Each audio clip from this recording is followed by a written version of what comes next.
Hi, welcome back to another episode of Worship Talk. My name is James, and I have with me, Eli Navas from Hope for Today TV. and as I mentioned before, Eli is a pastor, a worship leader, and a YouTube phenom in the making. And Yes, I am. and this is my opportunity to ask Eli questions. I mean, he asked me questions on Tech Talk, and we reverse the chairs in Worship Talk. And so today we've got a wonderful subject. Eli, are you ready for this? I am not. Okay, the subject is why should your church live stream? And I think you might have some things to say about that. Do you think so? I believe so because I've been doing exactly the opposite of everything that you should do. So we're going to start off with the first question. Are you ready for the first question? Yes, I am. Okay.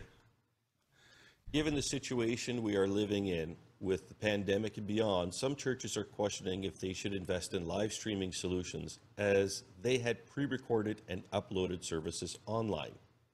If you could, what would you say to that church? Should they be live streaming services after the congregation returns? Okay, James, this is a really complex answer because there's not right or wrong answer regarding this. My answer, number one, will start with this.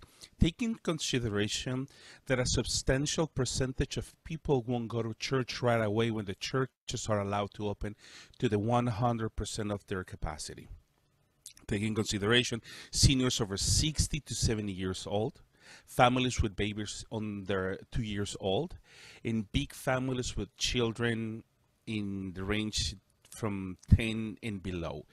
And that's something that you have to take in consideration because, believe it or not, what I've seen in a lot of places that they are already opening their churches, not just because in Ontario, Canada, where we are located, you are allowed just to have the 30% of your building capacity. Let's say you have a license from the government to have 1,000 people in your building, so you will have just 300. If you have 100 capacity, just 30 people allowed, including all the media people. So you have to take that one in consideration that not everybody will come to church right away on Sunday. I did a quick test to a couple of friends, like one of my friends lives in LA. And he was excited because he's an itinerant ministry and he go to churches and sings. He has really amazing projects. I want to do an interview with him soon in my YouTube channel. But I asked him, so let's say your sister has a newborn baby. Congratulations, I said to him. And your mom is over 60 years old. This Sunday the churches are open. Will you go with your whole family together? And he said, no. Why? Because it's not that the people doesn't trust God. It's just like you have to take precautions with your family. I have friends who are sick, who were sick, and I'm trying to do an interview with this guy just to see how COVID-19 affects you directly on an experience one-on-one. And it's not easy for the people to adapt to these things, and there's a lot of limitations. So if you want to start the live streaming in your church, you must do it. Not everyone will go back to church, but also you have to adapt to what is suitable for your church situation. I will tell you, number one, live streaming is hard. The logistics, how many people will come and help you and they are trained to use your equipment. The quality of the equipment that you have available for doing this. Again, in Tech Talk, we already talked about it several times, that you need a good camera, good audio, and good lighting system just to do it properly and to engage the people. And also in the live stream, in a live setting with a worship team playing and singing like a regular service, you have to see the service flow. Because it's not the same thing when you're in a live stream setting. 5 seconds of silence feel like 15 seconds. 30 seconds of silence feel like 2 minutes of silence. So you have to think about those kind of planning and strategies and logistics and everything regarding the live stream. I've done it, and it's painful if you don't know what you're doing. That's the reason why it has been painful. So when James was asking me, are you ready? And I'm like, no. Do you have experience? Yes, because I've been doing exactly the wrong things. That's the reason why I gained my experience. So the other thing that you have to consider if you're doing or wanted to do live streaming is hard. pre-recorded services are harder. In my church that I was working with them, I used to do the pre-recorded services and just the same thing, the logistics of bringing all the people, the message, the worship songs, the recording, the audio, the pics, everything is really hard. And the resources are really expensive. In my case, once again, I'm an Apple computers user, and the program that I use for video editing is Final Cut Pro X, and that's a $400 tag price on just for editing. On top of that one, you have to gain experience and know how to use your tools. Time wise, in an average of an hour service, you will spend 40 hours for editing a high quality definition service. And I mean, you have to edit the audio, you have to bring all the audio in a level that everybody will go and understand what you're saying. The music doesn't have to be higher than the voices, and then the flow of the message, the editing, the copyrights for the music is also hard. So check what other churches are doing near to you in your location, because that's also really important for you to know. Don't do the live streaming just because you have to do it, because no one is allowed to be in your building. Be wise. I have the experience in another church near to you in Markham where the pastor says we're not planning to open the church at all, and I say why? And he said because of the safety of the members. And then my next question for him was, so is the church asking you to reopen? They said, I have no email, no phone call, no text. No one is asking me to reopen, because they are right now in a hot spot where it's really dangerous still regarding the pandemic.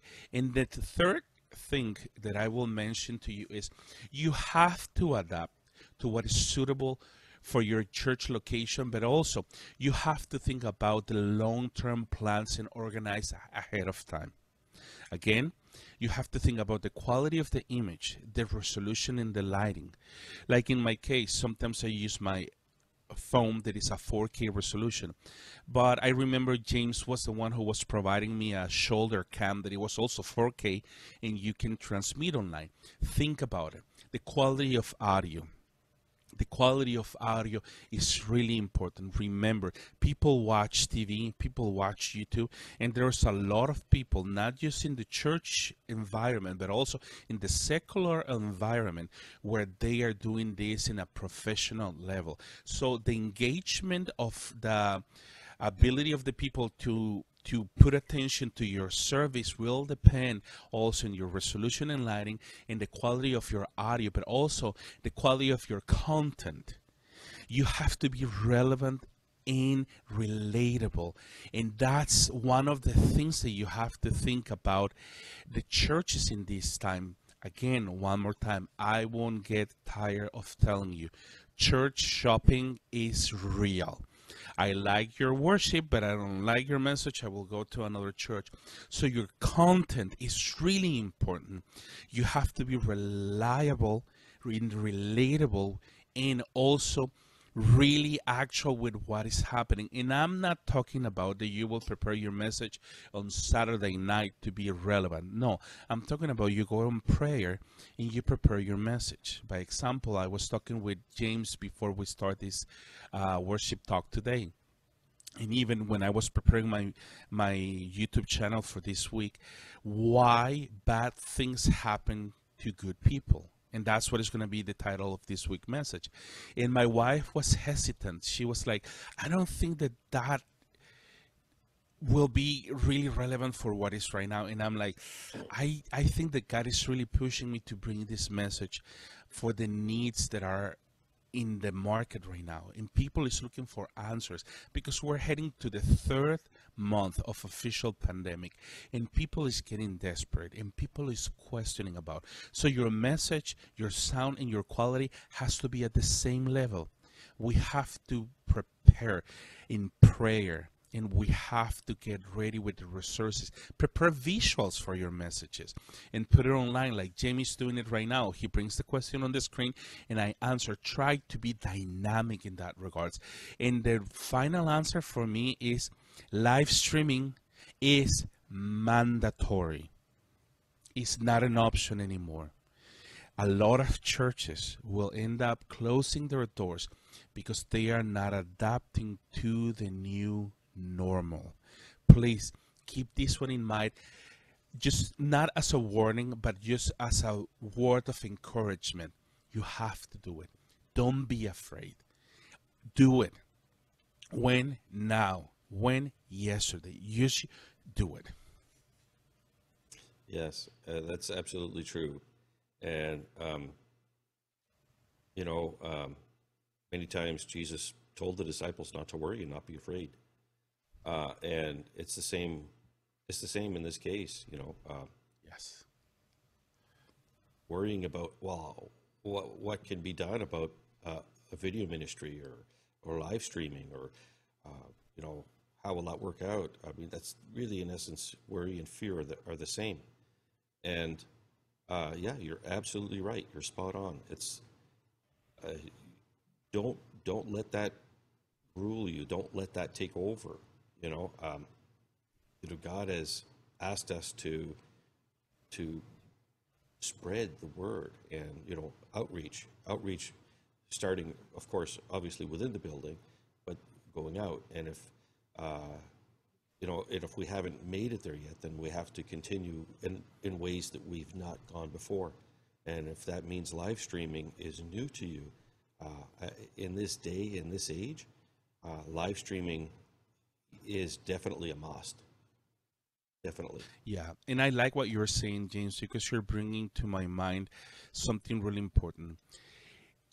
Surround yourself with people that will encourage you to do so. The reason why I started my YouTube channel is because of this guy that is on my side. He said, Eli. Yeah, those guys below the cross, those are James and Eli. He encouraged me and he supported me with a lot of resources, hardware, and say, Eli, do it. I believe in you. And I don't like to see my face in the camera. Listen, I don't like to hear even my voice in an audio recording. But you have to gain confidence. And it's people like James, in my case also, my wife, my family who has been supporting this.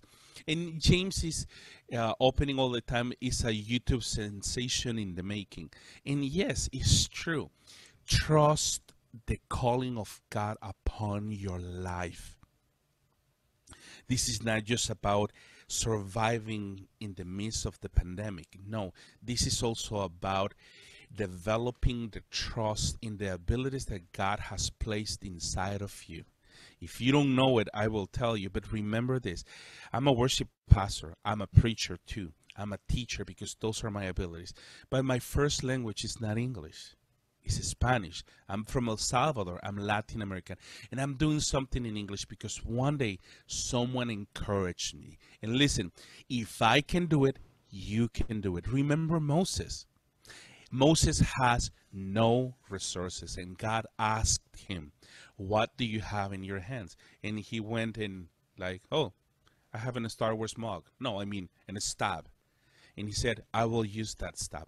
Whatever you have in your hands, put it available for God to use you, and trust in God's calling upon your ministry in your life. And I think that leads us to our next question, and that is, many churches are struggling to find a good live stream solution given they did not have a budget allocated for one. What advice can you give them if they are just starting out? Oh, this is a tough one because there's a couple of things that we don't talk in church. And one of these ones is money, because this is a really touchy subject. You don't go and you say, oh, I want money, I will ask the church. No, I'm a believer, hardcore believer, that when God calls you, he will provide you, period, because I've seen it in the Bible and I've seen it in my life. And my first advice will be, go on an intentional prayer time, asking God to bring provision to you to do what he has called you to do. And we already talked about it. Believe what God has put upon you because you have a message to spread, and it's his gospel. So the next thing that I can tell you is start with what you have in your hands. Remember what I mentioned about Moses. Number one, make an inventory of your equipment and purchase the necessary items you need. You know that evil place that I talked to you about before, the storage room? Yeah, I know. Commend your life to God and open the door and make an inventory of your resources. If you already have the inventory, you are 70% ahead of the media and everybody else because you know what you have. And if you don't have enough equipment, simple as it is, use your cell phone and purchase some lights if you need, at least to start up your message in your channel. Just make sure that you are facing, by example, a really big window that it will bring the light, the natural light inside, and that can be your light. Purchase a tripod for your cell phone. There are really good tripods and really good resources online. You use the application that you want. You can go to Walmart, you can go to Amazon, to eBay, Facebook Marketplace, Kijiji, whatever application online that you want to use to purchase anything. Try to find something that is suitable for your budget. And be honest, sometimes I did it on Kijiji once. Of course, not applicable for the church, but I need a coffee maker, and I posted, I lost my job and I cannot live without coffee. And you know what? I found someone who told me, hey, I have an extra coffee maker, and they gave me a coffee maker. Why don't you put something, hey, where a church is struggling with this? Ask for help. Don't be afraid of asking for anything. Everybody's in the same boat. But if you have something in your hands, just use your cell phone. Try to use your wife and your kids to help you to set everything up for you and with you together, and you will learn in the process. For me, since the day that we met with James up to the day that I posted more than a month ago, my first video took me 2 months because I have to start doing sound checks, video checks, getting to know my equipment. And right now, I don't know it 100%, but I'm more confident about it. The next thing that I can tell you is search for what solutions you can fit for your budget and current situation. So there are a lot of solutions for you to use for your phones, but try to go with the computers. Try to find solutions for Windows and for Apple. Realistically, you need to invest in this area as we continue slowly to reopen or to adapt to a current situation you are with your church. And listen, the reality is if you don't have the budget, you have to open a budget. Start with $100, $200. The light setting that I have one light here, I have one light here and one light right, left, and up. I have a green screen behind me, and I'm going to reveal my secret, so don't get scared. But this is my green screen, and I have to purchase it because of what we are doing. Oh, I'm sorry. Wrong segment, James. Oh, we're in Tech Talk today. Okay, we just flipped. Okay, there you go. Worship Talk. But you see, we have the resources. I like that free plug, huh? Try to find microphones and everything that is adaptable to your budget, but set up a budget for this as low as it is. But if you have a clear idea of how much you want to invest, do it. If you want to check more about how to start a video ministry, I'm posting this weekend, or next week, I'm sorry, on Monday, I'm posting a video that we did with James, how to start your video ministry, and we'll give you really good ideas and really good resources regarding this. But you have to open a budget. Listen to me. We are on an emergency situation still. And when the government decided in our place, Canada, and around the world, they access special funds for helping people in all the areas, in the small business, biggest businesses, and everything else. In the same way, your church has to understand that you need to purchase certain kind of equipment. Do it. Don't be afraid. People will thank you. By example, when I started this specific ministry online, I already got views in New Zealand, in France, in Spain, in El Salvador, even here in Canada. So don't be afraid and trust God and invest. If you have $100, $200, $500, the more you have, of course, the better quality of equipment. But check our video on Tech Talk how to purchase and which kind of equipment you can use for starting a video ministry. And I agree with you. It is key. It is key to have, an online presence. Without it, it's just going to be difficult. But also this leads into the next question. And, if a church chooses not to implement the live stream solution, just how might that affect their ongoing outreach ministries? Okay. I will be honest. I hope that you don't stop listening after what I'm about to say, but the answer is not what you want to hear. But the reality is the truth. The reality is it's mandatory to have a live stream for your church. There's no other option. People is staying at home, you have to do it. And when the churches reopen, again, not everybody will come back. We already talked about it, and that topic was in the first question. Yeah. If churches, go ahead. And one of the things you mentioned was, I forget the term you used it, but when somebody decides that they are watching one church and then watching another church, and if your church does not have an online presence, they could be watching another church. And if they do, they might even start virtually attending that church. Church shopping. Yeah, and how does that affect you now? This parishioner, this member, are they going to continue to be a member? Are they going to continue to go and be a part of your congregation, or are they going to shift? That's another question as well, too, right? Yes, but the thing is this, like having your presence online means a lot of things. It's not just about the camera, it's not about the lighting on anything else, and not just your website.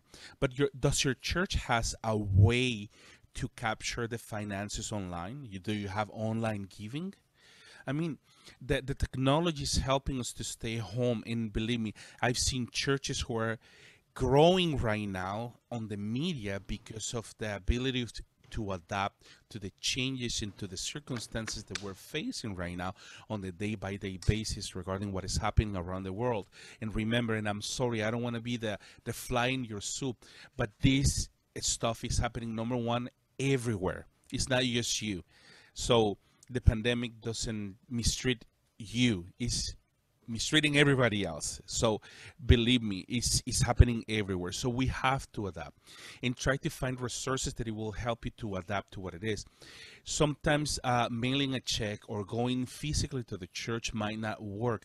So try to find resources to adapt to that need that you have. If your church will not adapt to the new normal, they might end up closing their doors. And that's unfortunate. But this is about willingness. I know there's a huge generation of pastors that are over certain age, over 60 years old, that they are struggling to adapt to the changes. I'm telling you by example in my case, just to communicate with my dad and my mom. My dad just turned 80 years old. And when I talk to him, it's really challenging because they don't know how to adapt to the mentality of the technology. And then my mom and my dad are together on the screen, just like one head here and the other one here. And it's just like so messy. And I'm just like, I'm still here. And I'm trying to talk to you guys. And I know what are the challenges in that generation, but not just adapting to the technology. But the reality is this one. It's sad and it breaks my heart, but the unwillingness to adapt to the new normal in our churches might end up closing your church. And that's not something that we want you to face.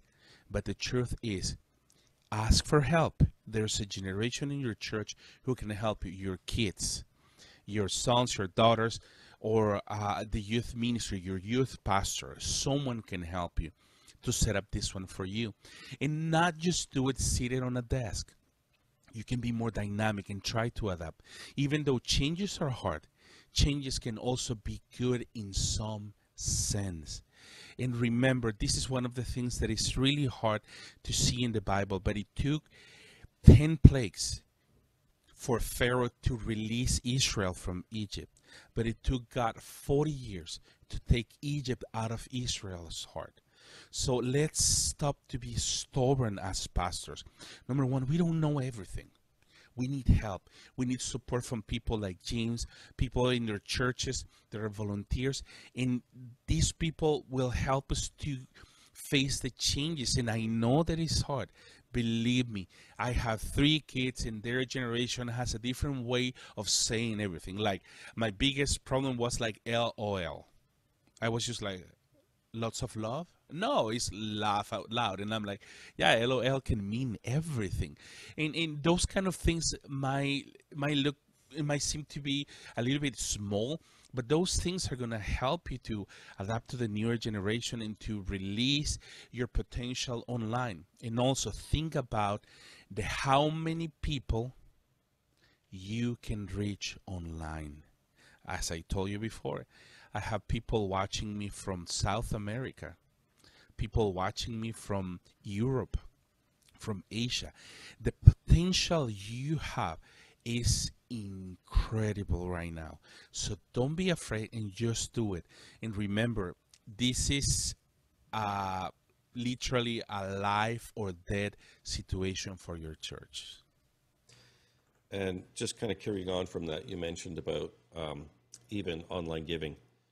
I know that some churches have been using Interact e-transfers and setting up their church email address to receive Interact email payments directly into their accounts. Some are able to do it easily, some are not, because churches oftentimes have multiple signing authorities, and so it has to be arranged with the bank. But if you can, that would be a good thing to do.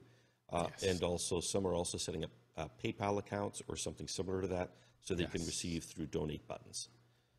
And so those things can be set up to be on your website. And if you do live stream, you can always set up your videos with some kind of ending that brings them back to the website or has an ability maybe to go directly to donations. So there are ways that you can actually help people to find the way to donate to you. Yes, and now that you're mentioning certain platforms, by example, in my area of expertise, that is worship and arts and technology, in my churches, I use for my services and planning and scheduling a company called Planning Center Services. And this company brought to the market recently, or at least recently, I discovered that they have also a platform that is called Giving.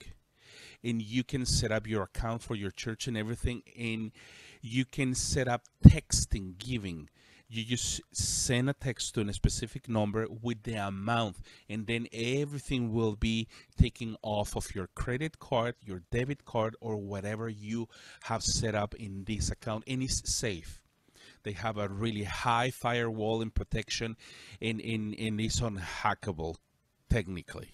Unless that a hacker wants to go, but that's a different monster, and I think that you will edit this part. But still, what I'm asking you is, like, there's a lot of opportunities online, as James was mentioning, PayPal, e-transfer, mailing, or posts on your building just to receive transactions electronically, but also there's a lot of giving online platforms that you can use. I remember you were mentioning something when I was in your office once, that you also have something on your cell phone. Remember you were mentioning that one? Can you explain that one? Because that one is also, you know what, if someone from the church has to go to your door for you to give, why not? You can use also your cell phone. Yeah. What I actually had on it was an e-commerce platform called Square, which is it's kind of like a payment tool, which allows you to tap and buy something. And so, frankly, I haven't really tried it, but I think it could probably also be set up for things like donate. To donate, so somebody could come and tap their debit or credit card or whatnot, and basically have it set up as contactless. Yeah, you see, there's a lot of chances and a lot of opportunities. And this is not just about the presence you will have online, also how you're going to receive and allocate all the donations that you're going to get. Because the reality is that one. I mean, our churches need the finances and the faithfulness and the loyalty of our church members. But when we talk about church membership, think about also about when you get a gym membership. What are the benefits that you will get? And in this case, if you see it like a church member will receive the benefits, oh, I can invite my friends and my family online. I can go physically and I can receive a lot of benefits psychologically, emotionally, spiritually, and all those kind of things. So think about it in the broad perspective, just to bring the most of the resources that you are capable to your church members to succeed in the midst of this. That the reality is this one, it won't come back as familiar as we know it. Familiarity is something. Normality is a completely different monster that we're facing right now. And I guess just to kind of wrap up some of this, there was quite a lot that we went through on this. And Yes. I think that maybe some additional things that we could talk about is the reason that your church should be live streaming is also beyond that. It's also beyond kind of, reaching out and so on. As you do live streaming to, let's say, a social media platform, you're actually archiving what's taking place. And so you have active archives, which are available that people can go and Yes. look at. Whether they see something from a week ago, a month ago, a year, or Yes. whatnot, they can go back and look at these things. Yes. It also helps expand your reach if you're using social media platforms. If you're using, let's say as an example, YouTube to bring your video on, and then afterwards taking that and sharing it, say, onto a Facebook page, it can help expand some of that as well too. And people will share that. Family members will share that with friends who may or may not even be a part of your church, but may see that and may also at some point become a part of your church as well too. So it can help with growth in that sense. So there are a number of other benefits as well. And so, And if you let me go deeper on these regards of like sharing in the media, believe it or not, in my case, I have to go to, what is the name of the tech that we go? YT Tech? How was the name, James? yes, it's, what did we say? It was YouTube YTU? University. I think it was YTU, YTU. yeah. YTU. Yeah. YouTube University. I mean, self-made problem solver. So if you go deeper into these regards, like showing the media, listen to this, and this is deeper. And I'm not an expert, but I can tell you this. Your YouTube channel, your Facebook channel can monetize out of your sermons if you do it in the right way. And if you grow your subscription, your likes, the timing of people watching your videos, YouTube and Facebook will put ads and they will pay you for those ads on your video. So in the broad sense, that I believe is if you choose that. I believe you can choose to not partake of that and therefore not have ads. And like I said, this is deeper, and I'm not an expert, but I'm just trying to go through that way. But that will help you also to promote your services and everything else. And everybody in the YouTube world, the YouTubers call the ads from YouTube and Facebook the tips from online, because it's not that much money. But also there's a lot of potential. Like I said, this is a different world, a different environment, but I know that we can do it as churches. There's enough resources online. There's enough things that you can say online that it can help your church members, your friends, your families, everybody around the world, locally, in your state or province or your country, that they can receive a blessing out of what you're talking, because the message of God has to be spread worldwide. We hope this video has been helpful to you. Thank you, Eli, as always. This was Why Should Your Church Live Stream? Remember to subscribe to our channel and to turn on notifications. That way you'll know when new videos are available to watch.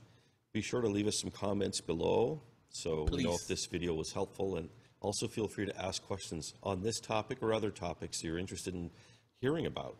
And we'd love to hear from you and to answer some of your questions in future videos.